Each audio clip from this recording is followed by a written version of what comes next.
Jay Crawford, Adam the Bull, Garrett Bush, Tyvis Powell, Jason Lloyd. Plus, ba-da-da-da-da, you're loving him, Mikey McNuggets. And so many big names, it would take me hours to say all of their names. The ultimate Cleveland sports show starts now. Booyah! Welcome to the ultimate Cleveland sports show here on Channel 3 WKYC locally. We appreciate you joining us. I'm Adam the Bull, and on today's episode, we'll preview the Guardians series this weekend with the San Francisco Giants. Jason? And I'm Jason Lloyd. The Giants are barely hanging on in playoff contention. If the Guardians are able to knock them out this weekend, maybe they can pick off a player or two from their roster at the trade deadline. We'll talk about it. G. Bush in the building. I'm going to let you guys know who's more likely to get traded, Isaac Okoro or Caris LeVert. We'll talk about that coming up. Earl the Pearl. It's your boy Earl the Pearl in the building. I'm here to let you know that it's still a chance LeBron James can retire as a Cleveland Cavalier. Not giving it up. That story will never die until LeBron does. I mean, that's it, really. He could be 68 years old. I mean, could he come back? Could he pull a mini Minoso here?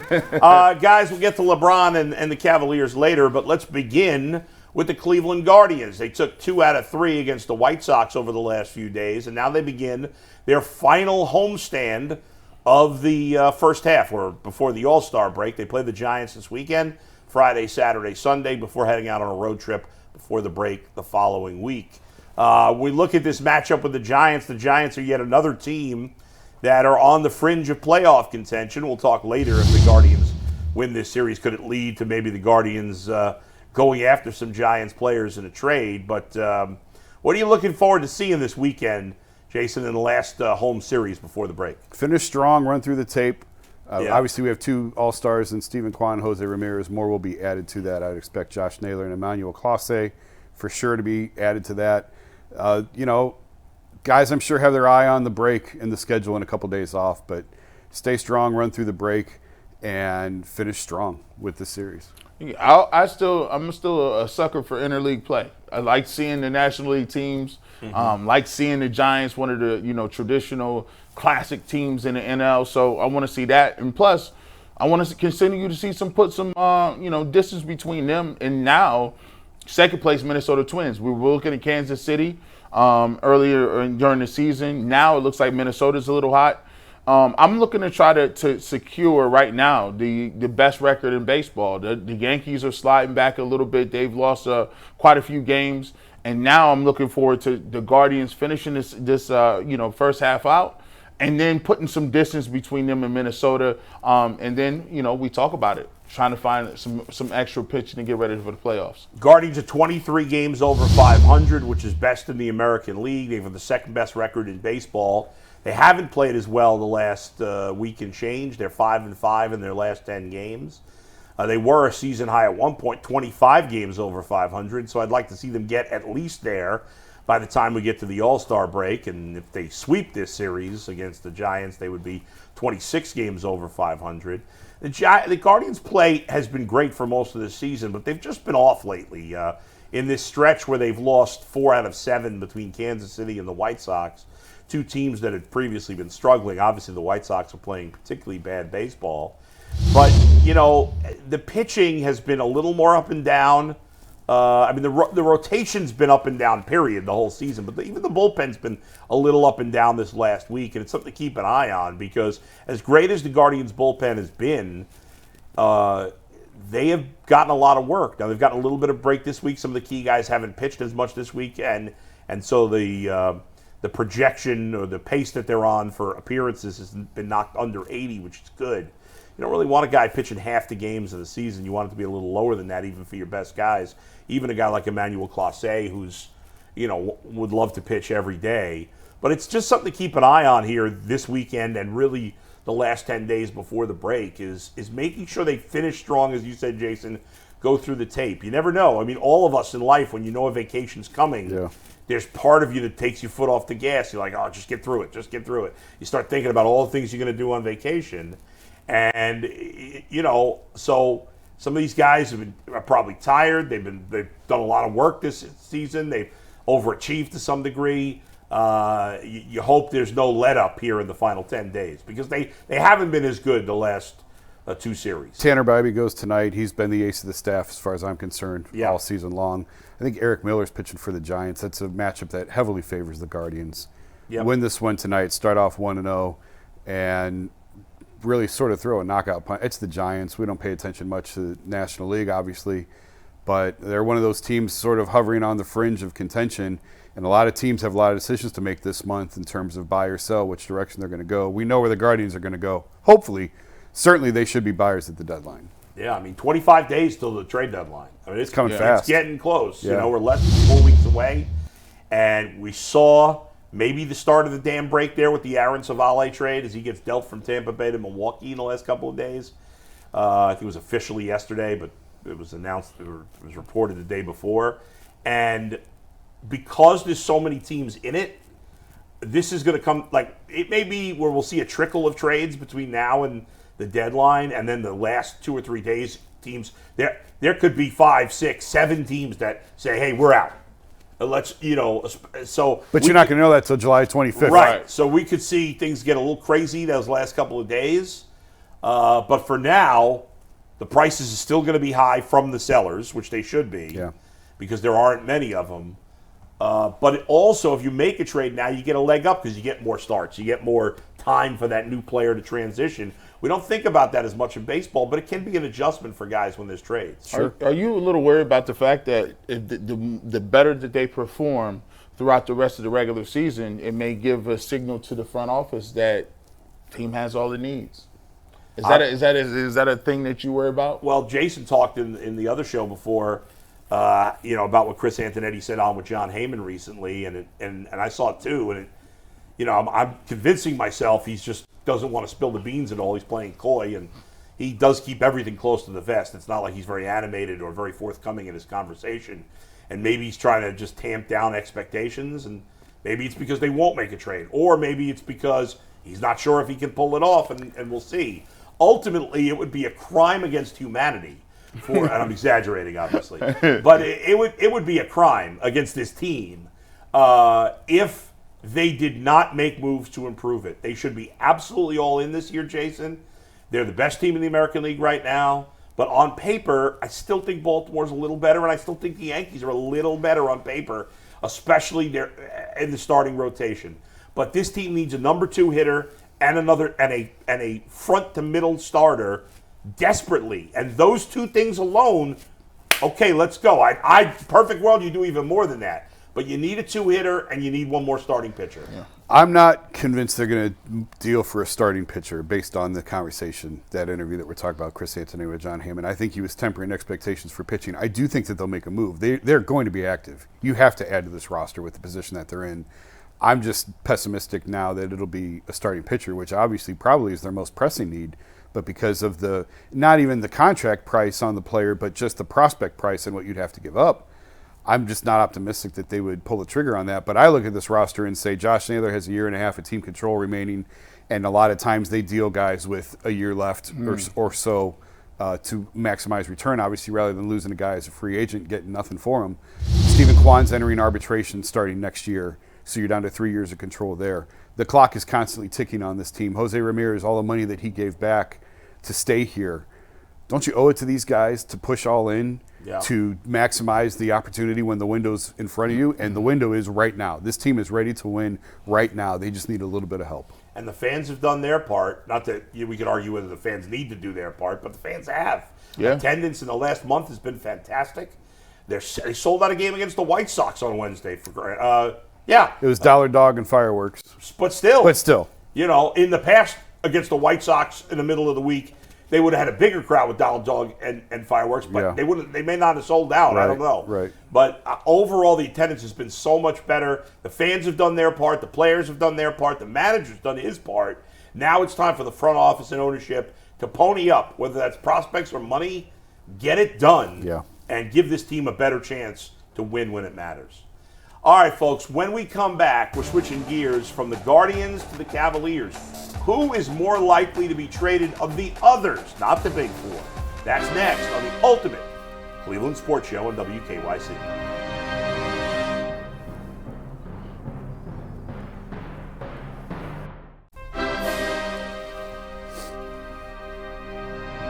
Welcome back to the Ultimate Cleveland Sports Show here on WKYC Channel 3, along with G. Bush and Jason Lloyd. I'm Adam the Bull. Guys, let's switch gears, talk Cavaliers. Free agency just getting underway here. Trades, a lot of excitement happening around the NBA. And outside of the Cavs re-signing Donovan Mitchell, which is a big deal, the Cavs have done nothing to improve the roster, nor have they subtracted from the roster at all. It feels more and more that their best way forward may be to just stick with the top four guys, the core four, if you will, even though I hate saying that term, and try to improve on that. Now, maybe they'll end up making a big move still with Darius Garland or Jarrett Allen. But if they do stay with the core four, what player outside of that core four, guys, and I'll start with you, Jason, is the one more likely to be traded, whether it's Caris LeVert, Isaac Okoro, if you want to go with somebody else, that could potentially help them change the mix and get better? History indicates it would be Isaac Okoro. The original question was Caris LeVert or Isaac Okoro. When you get to the point that Isaac has reached where you are coming off your rookie contract, you did not reach an extension with that team, history indicates more times than not that player winds up moving on.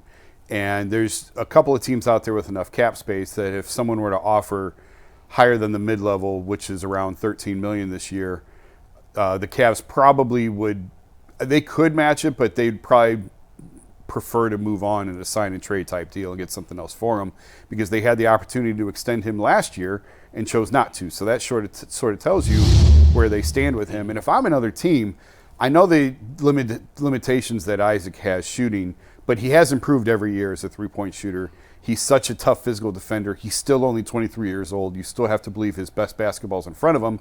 I tend to think he is going to get a lucrative offer this summer in free agency. So because Caris still has a year left on his deal, because Isaac is a restricted free agent, and it just, history would indicate at this point, Isaac Okoro's probably played his last game if you're making me choose between those two guys. Yeah, I think Isaac Okoro is the right choice. He's a lottery pick. He's a guy who is young, still 23 years old. Every single year he's worked on his shooting ability. He's shooting better beyond beyond the three-point, especially on corner threes. He's a guy that has some versatility. And one thing that, you cannot take away from Isaac Okoro is he's tough-nosed. He's going to fight hard. He's a really good character guy. And he's progressing and working on his game every single year. Some team will look at that and say, maybe I can get something out of him the Cavs can get out of him. Maybe we can develop him as a more of a shooter. But his defensive prowess is, that's not to be, you can't knock that. Look at Caris LeVert. Now, Caris LeVert's deal, it matches a lot when you talk about matching money up. Like when you're trying to move and get a bigger player, Caris LeVert's contract matches up a lot better, so you can get a better player in return. But I think overall, Isaac Okoro is the more attractive player for teams looking to get players in to build their roster. A younger guy, I think it's Okoro. Obviously, it would have to be a lot bigger deal than just Isaac Okoro, and I just spent the beginning of the segment saying, well, forget Darius Garland, forget Jarrett Allen for now. But I'm kind of going to bring him in the mix a little bit, because I feel like Isaac Okoro is a guy who might fit the Miami Heat, the way they coach, the way they play defense, and could he be part of a package to get them Jimmy Butler? I don't know. I'll throw that at you guys. Well, it would take a lot of money to make that money match, but right. Darius and Isaac together probably gets it done. Jimmy, Butler's the name to watch. We talked about it on the YouTube show that my personal feeling, once Pat Riley stood up there and said, if you're not on the court, keep your mouth shut, that told me Jimmy Butler's played his last game in Miami. We'll see. Maybe they bring him back anyway.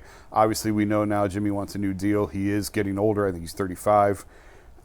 Playoff Jimmy has been phenomenal. Regular season Jimmy, not so much. Mm-hmm. But it's certainly something I think that's worth at least exploring if you're the Cavs. Is Darius and Okoro enough of a package for Jimmy? Jimmy Butler. I think it's a very appealing package if you're a team like Miami. Those are two really young players.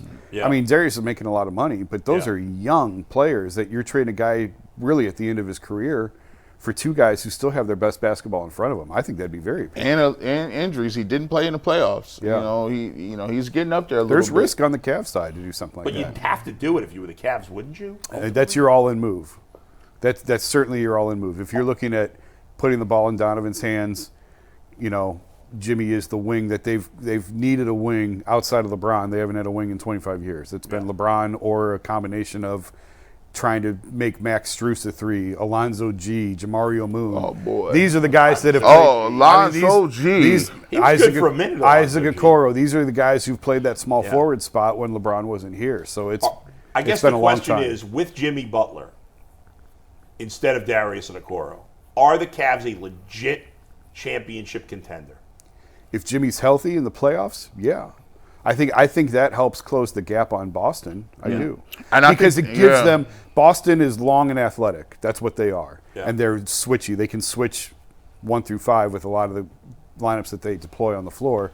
Jimmy gives them an opportunity to match up a little bit better. Can you imagine? You got look at the defense. You got Jimmy Butler, Allen, and Mobley. But you're cutting your window down in terms of – obviously Jimmy's near the end of his time. How much longer has he already passed that point? Yeah. And that's where the risk lies because this guy wants a new deal, and you're paying a lot of money for a guy who's on the back end of his career. You don't know how many years you got with Donovan Mitchell anyway. I would do it ultimately. Would you do that? Yeah. I would strongly consider it. Yeah. I would strongly consider And then it. your starting lineup would be Donovan, Jimmy, Jarrett Allen, Evan Mobley. Who's your fifth starter? Strus. And Strus. As of now, Strus would be the And two. that feels like a team that could compete for a championship. I don't know that they'd be the favorite, but they would be right there. And then it would come down to what Jimmy Butler are you getting when the playoffs start. If you're getting great Jimmy Butler, they could beat anybody, can't they?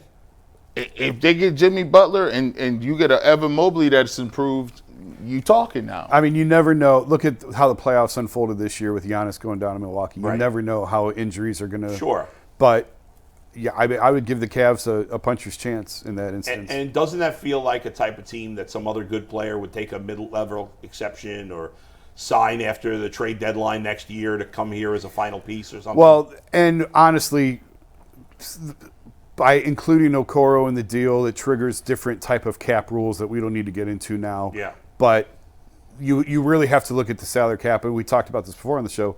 The NBA has really strived to make parity a thing. And they've really abolished the ability to build super teams. So for that reason, the Cavs may be better off keeping what they have and trying to grow from that. Because once you start adding those big money, and depending on how you add them, it triggers different caps and ceilings on things. And it's fairly complicated, but there's positives and negatives to both, I guess I would say. It gives you 2 years, I think, Probably. to potentially win a championship. But it may lower your ceiling in terms of how much you can spend. So it's something you have to look at. And they might need to have money for one Mr. LeBron James. Could LeBron still come back to the Cavs before he hangs up his We're shoes never going to for let it good? die. That's next on Channel 3 WKYC. It's the ultimate Cleveland sports show.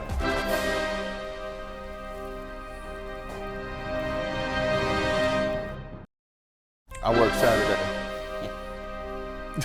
Welcome back. It's the ultimate Cleveland sports show on WKYC Channel 3. And although LeBron James has signed a new extension with the Los Angeles Lakers to flop around in the middle of nowhere with a team that's going to finish 8th or 9th or 7th or whatever and lose in the first round, hey, LeBron is still great at the age of 40, and why couldn't he be at the age of 42 or 43 or 44 or 45? He might still be great.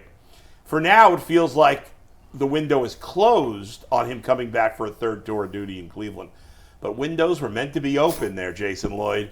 Is it still possible? Since really he can opt out again after this year. Not really, he can opt out again after the 24-25 season. All right, have you given up all hope of LeBron coming back to Cleveland? No! Stop. He's ending his career in LA. I did think that there was a chance, depending on how things broke with Bronny and whatever else, there was a chance he could come back. That is over. His son is in LA.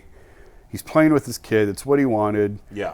everyone who had been around him kept telling me he is going to finish his career in LA. I was the only one who thought, I see it. I think there's a chance he could. It's over. He is ending his career as a Laker. And by the way, what is he going in year? How many years has he been there now? 7, 8? Like, it's been there a long time. The longest he was ever anywhere was his first stint in Cleveland was 7 years. Yeah. And then he went to Miami for 4. He was back here for 4, and he's been in LA ever since. So he's very comfortable in LA. I agree with you. The team, I can't see them winning another championship. That's a little bit disappointing to me.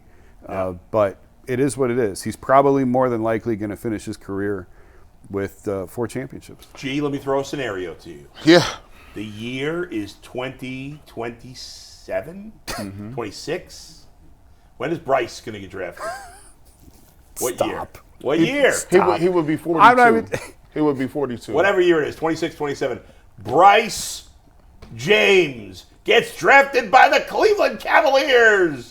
Will LeBron come out of retirement and play one more year? It would be selfish of him to play with Bronny and not play with Bryce. He doesn't have that much, he doesn't have that much time left. Hey, man. What are you talking about? He's still a top 30 player in the NBA. Genie Bus has only given him the keys for a couple more years. I mean, they gave him everything he wanted. I mean, he got the coach, he got his son. The son got a guaranteed contract. I'm with Jason, and I was the last one holding out hope. I was the last vestige of hope. But when they drafted Bronny, he got the coach he wanted, and Savannah. Like, I don't think she wants to come back. So, his wife is enjoying herself out there. Now he in LA. They're gonna retire out there. He told me in 2015 probably that he will not hang around too long and embarrass the game. That the game has been too good to him. He's not going to be one of these guys that hangs on and hangs on and hangs on. He could play till he's 45. Yeah. 50 at the rate he's going, you know, like he could play multiple more years. I think we're getting toward the end. I think he's only got probably a year or 2 left. He's going to finish it. And I think he'll be reinvigorated. I think he'll play. Oh, he'll play with he's going to be happy. Yeah. I think you'll see some flashes of old LeBron this year. I mean, right? can you imagine? This means way more to LeBron. Can you imagine Bronny? You're in the NBA, but you got your dad watching over you every city you're in. He's already getting tired of the questions a little bit. He's like, I mean, I ain't been in my dad's back pocket. I was hooping. No, you know what you signed up for. You won't get these questions all 2 years. You can't go out now without pops hanging at all. around. Hey, wingman, what you gotta doing? back off though and let him live a little. No, Nah. When you're in Charlotte on a Tuesday night, what are you gonna do? Like, you know what I mean? Like, LeBron's going to be, I don't know. I just think it's funny. Bronny have a girlfriend? I have no idea. He's about to have 30. Yeah. One in every city. Yeah, right. But I didn't know if he had I don't know. But that's wild. LeBron's got to let him live. That would be messed up with LeBron. You got to let the kid live. He can't be dad.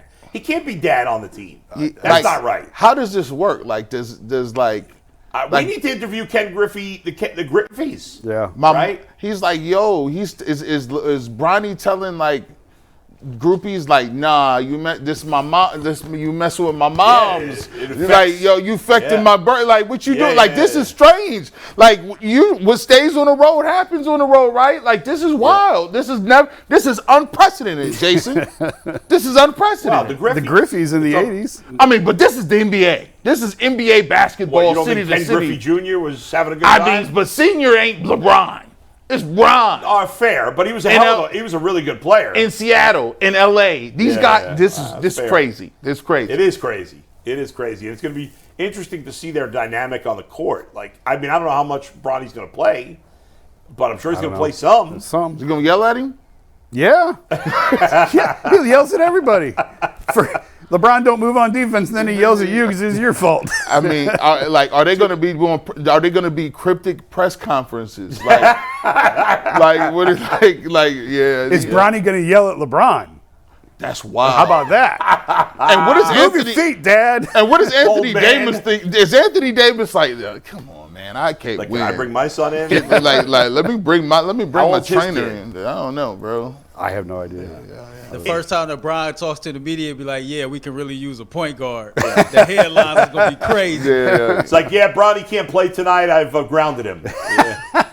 He's not getting any allowance either. We top heavy. Thank you as always for watching us here on the Ultimate Cleveland Sports Show. If you don't watch normally besides WKYC Channel 3, you can always watch us anytime on YouTube. And if you miss any day's show, you can go back in the archives. We've got thousands and thousands of videos. Yes. Great job by Earl and Anthony behind the glass. For Jason, Lloyd, and G. Bush, I'm Adam the Bull. We'll see you on Monday. Where else but right here on the Ultimate Cleveland Sports Show. Peace.